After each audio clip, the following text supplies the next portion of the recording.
Now the second relationship between के P and के x. के एक्स क्या है? मोल fraction. Equilibrium constant in terms of mole fraction. अब हमारे पास के पी की वैल्यू तो हम निकाल चुके हैं पार्शियल प्रेशर के टर्म में. इसको हम क्योंकि के पी इक्वेलेंट करना है के एक्स के, तो पहले हमने के पी लिख लिया. ये हमारे पास इक्वेशन नंबर 1 हो गई. अब आपको याद ये रखना है कि हम इसको किस तरह रिप्लेस करें कि मोल फ्रैक्शन आ जाए. तो हम यूज़ करेंगे Raoult's law. According to Raoult's law, partial pressure of any gas is equal to product of mole fraction and total number of total pressure. ठीक है. अच्छा, अब यहाँ पे हम क्या करेंगे? टोटल प्रेशर को P से डिनोट कर देंगे. मोल फ्रैक्शन खुद किसके बराबर होता है? Number of moles of that component divided by total number of moles. अब यहाँ टोटल नंबर ऑफ मोल्स को मैंने यहाँ पे कैपिटल N से डिनोट कर दिया. ये हमारे पास यूज़ होगा, लेकिन हमारे पास थर्ड डेरिवेशन में होगा जो हम बाद में करेंगे. अब हमारे पास पार्शियल प्रेशर ऑफ गैस ए किसके बराबर हो जाएगा? Mole fraction of gas A multiply by total pressure. इसी तरह हमने ये सारे प्रेशर्स लिख लिए. अब ये वैल्यू जो पार्शियल प्रेशर्स की आई हैं, इनको हम सब्स्टिट्यूट कर देंगे इक्वेशन नंबर 1 में. इक्वेशन नंबर 1 में हमने सब्स्टिट्यूट किया तो हमारे पास ये जो है स्मॉल सी डी, ये number of moles of product हैं, और ए एंड बी जो है ये रेज टू द पावर में आए हैं, ये हमारे पास number of moles of reactant है. अब हम क्या करेंगे? पी को कॉमन ले लेंगे. ठीक है. और उसके बाद हम यहाँ मोल फ्रैक्शन की टर्म्स को एक तरफ कर लेंगे.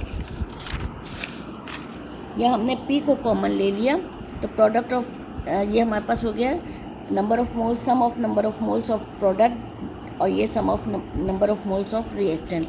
ये हमारे पास पूरा का पूरा किसके बराबर आ गया? मोल फ्रैक्शंस की टर्म में आ गया. मोल फ्रैक्शन को हम किससे डिनोट कर रहे हैं? यहाँ पे equilibrium constant in terms of mole fraction. तो इस पूरी वैल्यू की जगह हमने क्या लिख दिया है? के एक्स लिख दिया है. उसके बाद हमारे पास टोटल प्रेशर जो है उसके ऊपर, इनके ऊपर पावर जो ये प्लस जो वाली है, ये ऊपर जाके यहाँ पे नेगेटिव साइन के साथ हो जाएगी. तो ये प्रोडक्ट के number of moles minus reactant के नंबर ऑफ मोल. इससे पहले भी आपको बताया था कि डेल्टा एन जो है वो इक्विवेलेंट होता है number of moles of product minus number of moles of reactant. ठीक है. तो अब हमारे पास यह चीज़ क्या हो गई? डेल्टा एन के बराबर हो गई. लेकिन अभी हमें यहीं पे ख़त्म नहीं करना है. अब ये जो प्रेशर आया है इसके लिए अब हम 1 मोल में यूज़ करेंगे क्या चीज़? General gas equation ideal conditions के लिए.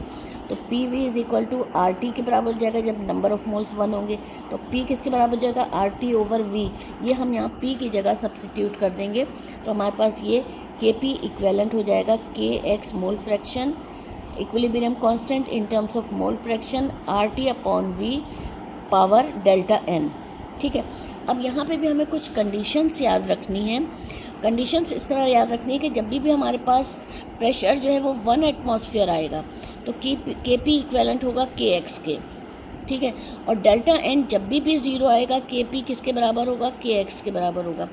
अगर हमारे पास के पी जो है वो ग्रेटर देन 1 आता है, ठीक है, ग्रेटर देन 1 का मतलब है 2 आ जाए, 3 आ जाए, 1.5 आ जाए, यानी पॉजिटिव वैल्यू आए, तो के पी इज़ ग्रेटर देन के एक्स. तो हम यूँ याद रख सकते हैं कि जब हमारे पास पॉजिटिव वैल्यू होगी तो के पी इज़ ग्रेटर देन के एक्स आ जाएगा. सॉरी, के एक्स है ये मोल फ्रैक्शन.